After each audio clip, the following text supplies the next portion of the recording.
I would tell myself not to be, not to be so driven, because the reason for that, I'll explain to you why, is that I'm a dyslexic, and I had a very difficult time in school, and I was under the impression that I was not an intelligent person, which I come to find out later on wasn't the case at all. But I was very, very embarrassed because I had trouble reading and I had trouble speaking clearly, especially if I had to read aloud. But I had an awesome memory. It was almost like total recall.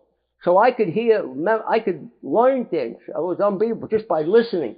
And a lot of times in conversations, if it was an intelligent conversation, I would walk away because I felt I didn't belong there. But once I had this awakening, and basically it was a spiritual awakening, it happened during the Korean War, and I had this awakening, and I realized that in some respects, my dyslexia was a blessing. But the only problem was there was an emotional psychological factor, and even to this day, and it's very hard for me to be satisfied with whatever I do.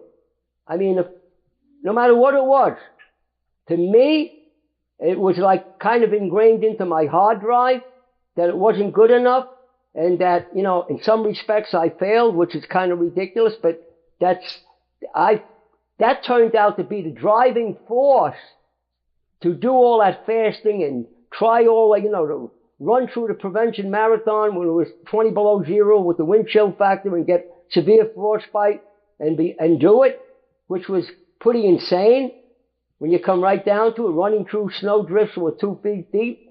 But that was the driving force, because unconsciously or subconsciously, I was probably telling myself, there you go, Freddie, you're a failure.